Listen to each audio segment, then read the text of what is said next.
কাঁচের গ্লাস যদি আপনি জোরে নাড়াচাড়া করেন ভেঙে যায়, কিন্তু ঠিক কিনা বলেন? খারাপ লাগতেছে? আমি শেষ করে দিচ্ছি। কাঁচের গ্লাস যদি আপনি জোরে মানে যখন মাঝামাঝি করবেন, জোরে যদি আপনি নাড়াচাড়া করেন ভেঙে যাবে। মেয়েরা কিন্তু এইরকম, যদি আপনি ওই অবস্থা রাগান্বিত হন ও ভেঙে যাবে, ওর বেশি বেশি হবে, মানে উত্তেজিত বেশি হবে। যদি আপনি আপনার স্ত্রী ঘরের মধ্যে ভালো রাখতে চান, আপনি যে ভালো থাকতে চান, স্ত্রী যে ভালো থাকতে চায়, যদি দুইজনের মধ্যে একটু ঝামেলা হয়ে যায়, আপনি বলবেন সরি, স্ত্রী চুপচাপ। স্ত্রী বলবে সরি, চুপচাপ। এভাবে ঘন ঘন সরি বলেন, দুঃখিত বলেন, আমার ভুল হয়েছে, একজন থামে যাবেন, ওই ঘরটার জান্নাতের টুকরো হবে। বলি সুবহানাল্লাহ। বুঝতে পারছেন? তবে ওই যে অকরনা ফি বুয়ুতিকুন্না ওয়ালা তাবাররুজনা তাবাররুজাল জাহিলিয়াতিল উলা, নিজের স্ত্রী মেয়ে সন্তানগুলো যা আছে আমাদের, বাহিরে যেন একটা চুলো যদি পরপুরুষ দেখে কি হবে বলেন তো? জান্নাতি না জাহান্নাম? এই মাইকের আওয়াজটা বাইরে যাচ্ছে কিনা জানি না আমি, মায়েরা কি যে মনে করতেছে আল্লাহই জানে, যদি শুনে থাকে কিনা। হুজুর কি শুরু করলো হঠাৎ করে আসছে? প্রিয় ভাইরা আমার, তাহলে আমরা বাড়িতে ওসিয়ত করে, আপনার দায়িত্ব, আপনার মেইনটেইন করার দায়িত্ব আপনার বাড়িতে, আপনি বাড়ির কর্তা, আপনার দায়িত্ব পরিবারটা। কু আনফুসাকুম ওয়া আহলিকুম নার, নিজে বাঁচো জাহান্নামের আগুন থেকে, এবং তোমার আহাল মানে পরিবার, তোমার পরিবারকেও জাহান্নামের আগুন থেকে বাঁচাও। দেখি আমার কথা না আল্লাহর কথা ভাই? স্বয়ং আল্লাহ রাব্বুল আলামিন নিজে বলেছেন। শেষ কথা হচ্ছে, আমরা সর্বক্ষণ কারো তাবেদারি করব না, একমাত্র গোলামি করবো কার বলেন তো? আর কারো গোলামি করা যাবে? প্রিয় ভাইরা আমার, তাহলে আমরা একটাই আমাদের বন্ধু নির্বাচন করব, একমাত্র বন্ধু আল্লাহ রাব্বুল আলামিনকে আমরা বন্ধু নির্বাচন করব। কতগুলো বলার ওইভাবে আমার সময়টা আর নাই এখন। দ্বিতীয়তে বন্ধু বানাবো আমরা বিশ্বনবী মুহাম্মদ রাসূলুল্লাহ সাল্লাল্লাহু আলাইহি ওয়াসাল্লামকে। 3 নম্বর বন্ধু বানাবো ইমানদার ব্যক্তিকে। 4 নম্বর বন্ধু বানাবো নামাজি ব্যক্তিকে। 5 নম্বর বন্ধু বানাবো যার জাকাত ভিত্তিক অর্থনীতি জারি করে, জাকাত নিজেও দেয় অপরকেও দিতে বাধ্য করে, তাকে বন্ধু বানাবো। 6 নম্বর বন্ধুকে বানাবো তাকে যারা আল্লাহ তাআলার কাছে সব সময় নত স্বীকার করে, মাথা নত করে। বুঝতে পারছেন? আর কত বলবো? আর বলা লাগবে? বলেন বলেন বলেন। ওয়াজ বেশি লাগে না, ওয়াজ বেশি লাগে না। 2 ঘন্টার ওয়াজ 10 মিনিট করলেই যথেষ্ট। কিন্তু আমরা এই কান দিয়ে শুনে এই কান দিয়া বের করে দেই ভাই। হবে হবে, নামাজ হবে। আমি কি ভুল কইতেছি নাকি ভাই? আবার অনেকে বাড়িতেই আছে, নামাজ আসে না। তার জন্য কি জানেন? ওয়াইল নামক জাহান্নাম। ফাওয়াইলুল লিল মুসাল্লিন, জোরে বলুন আল্লাহু আকবার। যারা দেখানো নামাজ পড়বে আমি আল্লাহ রাব্বুল আলামিন, তার ওই নামাজটাকে আমি আল্লাহ কবুল করব না। আমার ভাইরা, আমার বন্ধুগণ আমার, যারাই দেখানো নামাজ পড়বে শুক্রবারের দিন শুধু আসবে, তাদের নামাজ কবুল হবে না। কার দরবারে বলেন বলেন? কার দরবারে? আল্লাহর দরবারে কবুল হবে না। এটা কিসের জায়গা বলেন তো ভাই? না, আমি ওভাবে বলবো, এটা ইবাদতের জায়গা। এখান থেকে আপনি সব কিছু আইন পাশ করবেন, যেদিন পাশ করতে পারবেন এই মসজিদ ঘর থেকে, যেদিন সমস্ত আইন পাশ করতে পারবেন, সমাজ, রাষ্ট্র, আপনার পরিবার, অল এভরিথিং যা কিছু আছে, সময় থেকে অনেক কিছু বলতাম, সময় নেই। যেদিন দেখবেন এই সময় এই মসজিদ ঘর থেকে সব কিছু পরিচালিত হচ্ছে, সেদিন আপনারা, আপনি, আমি সবাই সুখের আভাস গ্রহণ করবো ইনশাআল্লাহ। আসানোর সঙ্গে সঙ্গে 4 স্ত্রী একখানা হয়েছে। কোথায়? আমার রাসূলের সামনে 4 স্ত্রী একখানা হয়ে বলতেছেন, ইয়া রাসূলুল্লাহ, ইয়া হাবিবাল্লাহ, আমাদের 4 জোড়ার মধ্যে আপনি কাকে বেশি ভালোবাসেন হুজুর বলেন। কায়দা না বেকায়দা বলেন তো ভাই? এর উত্তরটা দেওয়া বলেন কায়দা না বেকায়দা? খুব সহজ না কঠিন? কঠিন। এখন কি কার কথা বলে কোন জঞ্জাল বাজাই, ঠিক কিনা বলেন? কার কথা বলে কোন সমস্যা সৃষ্টি হয়?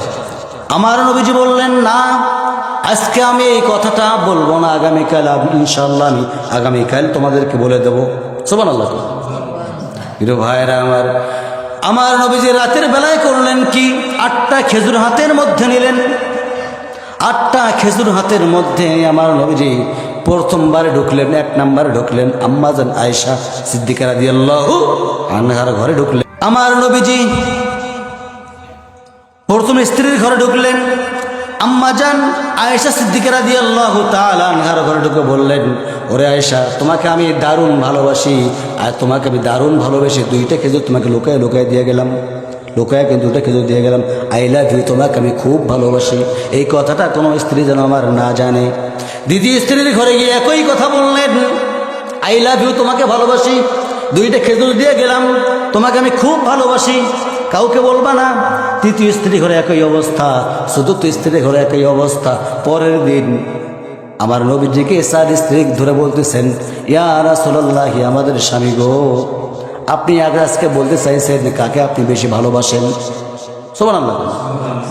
আমার নবীজি মুস্কি মুস্কি হেসে বললেন, গতকাল রাত্রে আমি যাকে 2টা খেজুর দিয়েছি তাকে আমি বেশি সবচাইতে ভালোবাসি। বলি সুবহানাল্লাহ। বেগুন আনছেন আপনি বাজার থেকে, কি আনছেন? ওয়াজ কি বেশি করা লাগবে বলেন? ভালো হওয়ার জন্য ওয়াজ বেশি করা লাগবে? বাড়ির দিকে আজকে এই মেসেজটা অবশ্যই অবশ্যই আপনারা দেবেন যে হুজুর আজকে আলোচনাটা করছে। সব কিছু বাদ, নামাজ যেমন ফরজ, স্বামীর ডাক দেওয়াটাও তেমনি ফরজ। ক্লিয়ার? স্বামীর ডাকে সারা যে স্ত্রী দেবে না, ফরজ নামাজ ব্যতীত। আপনি সুন্নত নামাজ পড়তে বসছেন, স্বামী ডাক দিচ্ছে আপনাকে, আপনার দায়িত্ব কর্তব্য মা আপনার স্বামীর কাছে যান, নামাজ ছেড়ে দিন। তো ফরজ নামাজ, ওয়াজিব নামাজ ব্যতীত। বুঝতে পারছেন? আজকের স্ত্রীরা করে কি? সুযোগ তো নেই, সময় তো কম। তখন এই যে কি বলছিলাম, বেগুন, বেগুন ঠিক কিনা? বেগুনের কথা বলছিলাম। এখন বেগুন কিনে নিয়ে আসতেছি, মনে করেন নিয়ে আসলাম বাড়িতে। যদি বেগুনের মধ্যে পোকা থাকে কি থাকে না ভাই? জোরে কন, থাকে না? বেগুনের মধ্যে যদি পোকা থাকে, আচ্ছা বলেন তো ওই বেগুনটা ভাঙ্গে ভাঙ্গে নেওয়া সম্ভব? বাজারে তো যাই পুরুষ মানুষ আমরা। এখন এই পোকা যা আছে একটা বেগুনের মধ্যে, এই ওয়াজ আর 3 মাসে ঘুরে না।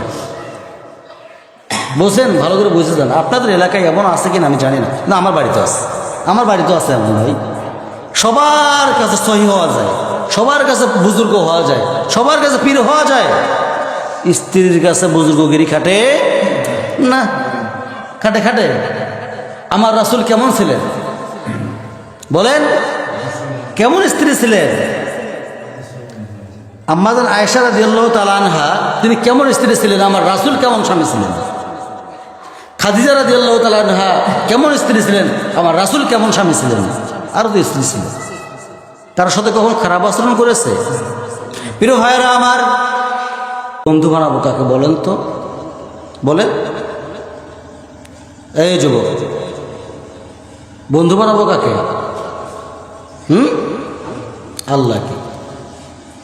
তাহলে আল্লাহ তাআলা এই জায়গার মধ্যে বলতেছেন, ইন্নামা ওয়ালিয়াকুমুল্লাহু ওয়া রাসূলুহু ওয়াল্লাযীনা আমানুল্লাযীনা ইউকিমুনাস সালাতা ওয়া ইউতুনাজ যাকাতা ওয়া হুম রাকিউন। জোরে বলুন আল্লাহু আকবার। আল্লাহ রাব্বুল আলামিন স্পষ্ট করে জানায় দিচ্ছেন, ইন্নামা ওয়ালিয়াকুমুল্লাহ, তোমরা বন্ধু বানাবে কেবলমাত্র আমি আল্লাহ রাব্বুল আলামিন আমাকে। আমার বন্ধুগণ, আল্লাহ রাব্বুল আলামিনকে যদি আমরা বন্ধু বানায়া ফেলি, শুক্রবারে নামাজ না পড়লেও চলবে, 5 ওয়াক্ত নামাজের তো দরকার নাই। 5 ওয়াক্ত নামাজ তো নাই নাই নাই, কিন্তু আমরা শুক্রবারে নামাজটার জন্য অবহেলা এত পরিমাণ করি, যেখানে মহান আল্লাহ রাব্বুল আলামিন সত্য জড়িয়ে দিয়েছেন। ইয়া আইয়ুহাল্লাযীনা আমানু ইযা নুদিয়া লিস-সালাতি মিন ইয়াউমিল জুমআহ فاسعوا إلى ذكر الله وذروا البيع ذلكم خير لكم إن كنتم تعلمون জোরে বলুন আল্লাহু আকবার। যখন জুমার সালাতের আজান হয়ে যায় আমি ঠোকা মারতেছি শুধুমাত্র পয়েন্ট আকারে বলবো, আপনাদেরকে বুঝে নিতে হবে খুব সহজভাবে। কতবার বলবো প্রিয় ভাইরা আমার, যখন জুমার সালাতের আজান হয়ে যায়, নামাজের আজান হয়ে যায়, 1 সেকেন্ড তোমরা আর বাড়ির মধ্যে দেরি করবে না। কাজ করবো, ব্যবসা বাণিজ্য যা কিছু আছে সব কিছু তোমরা ফেলাইয়া দাও, বন্ধ, স্টপ। কথা কার? জোরে কন নাকি মোল্লার? এর থেকে আমি বানাইছি। তোমাদের যত কাজকর্ম থাকুক না কেন, তোমাদের যত তাড়াহুড়া থাকুক না কেন, তাড়াহুড়া করতে হবে কেবলমাত্র জিকিরের দিকে তোমাকে দৌড়াইতে হবে। কোরআন তেলাওয়াত করা জিকির, নামাজ পড়াও জিকির। আপনি হাঁটতেছেন, কদম ফেলতেছেন, কদম ফেলতে ফেলতে আপনি জিকির করতেছেন আল্লাহু আকবার, সুবহানাল্লাহ, আলহামদুলিল্লাহ, লা ইলাহা ইল্লাল্লাহ, আল্লাহু আকবার। এই সমস্ত জিকিরগুলো আমি করতেছি, এটাও কিন্তু একটা জিকির। ঠিক আল্লাহ রাব্বুল আলামিন সত্য জোড়ায় দিয়েছেন, যখন জুমার সালাত আজান হয়ে যায়, যখন জুমার সালাত আজান হয়ে যায় সেই সময় তোমরা কি করবে? বাড়ির মধ্যে বসে থাকবে না, প্যাঁচ লাগাইয়া দিবা না। কারণ যদি তোমরা প্যাঁচ লাগাইয়া দাও, আমি আল্লাহ রাব্বুল আলামিন ঘোষণা দিয়ে দিলাম, তোমাদের জন্য আমি আল্লাহ রাব্বুল আলামিন এমন কিছু বাজেট করে রেখে দিই, জাহান্নাম বাজেট করে দিয়েছি। কি জাহান্নাম? গাই নামের একটা জাহান্নাম আছে। প্রিয় ভাইরা আমার, যে বান্দা নামাজ পড়বে না, হেলায় হেলায় খেলায় খেলায় বান্দাগুলো নামাজ হেলায় খেলায় খেলায় খেলায় ছেড়ে দেবে, ইচ্ছা কি হবে। আল্লাহ রাব্বুল আলামিন বলেন গাই নামক একটা দোজক আছে, যেই দোজকটা জাহান্নাম পর্যন্ত ভয় করে, সেই গাই নামক জাহান্নাম দোজকের মধ্যে, গর্তের মধ্যে আমি আল্লাহ রাব্বুল আলামিন ওই বান্দাকে নিক্ষেপ করে দিয়ে দেব না, আউযুবিল্লাহ। একজন সাহাবীর স্ত্রী উম্মে সুলাইম রাদিয়াল্লাহু তাআলা আনহু, স্বামী গেছেন বাইরে, বাহির থেকে তিনি আসবেন, এই সংবাদ স্ত্রীর কানে চলে আসলো। যখন স্ত্রীর কানে যখন এই সংবাদ চলে আসলো, আসার সঙ্গে সঙ্গে তিনি চিন্তা করলেন, আজকে আমাকে সাজায়া গোজায়া স্বামীর সামনে আমি নিজেকে পদার্পণ করব, বলি সুবহানাল্লাহ। আমার বন্ধুগণ বলেন তো দেখি, আমাদের এই জায়গার মধ্যে যতগুলো মানুষ আছে, কার স্ত্রী এমন আছে স্বামী আসতেছে কাজকর্ম করে, অথবা বাহির থেকে, অথবা 3 মাস 4 মাস 6 মাস পরে আসতেছে, আপনার স্বামী বাহির থেকে আসতেছে, কার স্বামী আছে, স্ত্রী আছে এমন যে স্বামীর জন্য আমি আমার জীবনটা উৎসর্গ করে দেব? আছে? নাই। দেখেন ওই উম্মে সুলাইম রাদিয়াল্লাহু তাআলা আনহা কি করলেন? উম্মে সুলাইম রাদিয়াল্লাহু তাআলা আনহা স্বামীকে পদার্পণ করার জন্য, স্বামীকে সন্তুষ্টি করার জন্য, স্বামী সন্তুষ্টি হয়ে আল্লাহ সন্তুষ্টি হন, ঠিক কিনা বলেন? যদি স্বামী সন্তুষ্টি হয়ে যায়, মহান আল্লাহ রাব্বুল আলামিন সন্তুষ্টি হয়ে যান। প্রিয় ভাইরা আমার, যেখানে এই জায়গার মধ্যে স্বামী যখন আসার কথা শুনছেন, উম্মে সুলাইম যখন স্বামী আসার কথা শুনছেন, সঙ্গে সঙ্গে এই কথা শোনার সঙ্গে সঙ্গে উম্মে সুলাইম রাদিয়াল্লাহু তাআলা আনহা তিনি নিজেকে পদার্পণ করলেন, নিজেকে এমনভাবে সাজায় গোজায় নিলেন। এদিকে লক্ষ্য করে দেখা গেল তার একটা সন্তান ছিল, সেই সন্তানটা দুনিয়া থেকে বিদায়ী হয়ে গেছে। কারবার কার? বলেন, এই খেলাটা কার? আল্লাহর খেলা। প্রিয় হাজরিন, উম্মে সুলাইম করলেন কি? সন্তান মারা গেছে, ঠিক আছে, কান্নাকাটি করলেন না। কান্নাকাটি না করে স্বামীকে সন্তুষ্টি করানোর জন্য, প্রিয় ভাইয়েরাও ভালো করে বুঝবেন, স্বামীকে সন্তুষ্টি করানোর জন্য ওই সন্তানকে আর এক রুমের মধ্যে রাখলেন। ওই সন্তানকে অন্য রুমের মধ্যে রাইখা ঢেকে দিলেন, মাথাটা পর্যন্ত, পা থেকে মাথা পর্যন্ত ঢেকে দিলেন। পা থেকে মাথা পর্যন্ত যখন ঢেকে দিয়েছেন, ঢেকে দিয়ে স্বামীর সামনে চলে আসছেন।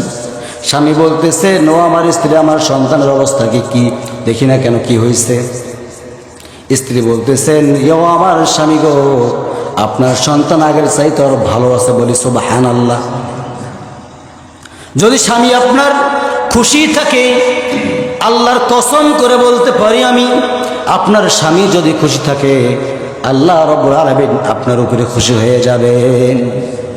আমার বন্ধুগণ, এক পর্যায়ে একটা বর্ণনায় চলে আসলো, কিতাবে আসছে উম্মে সুলাইম স্বামীকে সন্তুষ্ট করার জন্য তার সঙ্গে মেলামেশাও করে ফেললেন।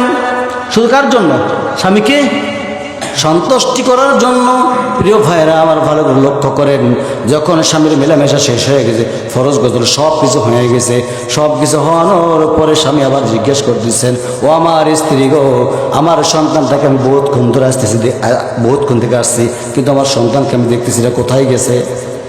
তখন স্বামীকে ওই রুমের মধ্যে নিয়ে গেলেন, নিয়ে গিয়ে বললেন, আমার স্বামী গো, আপনার সন্তান এমন ঘুম ঘুমাইছে আর জীবনে আর দুনিয়ার জমিনে আর আসবে না।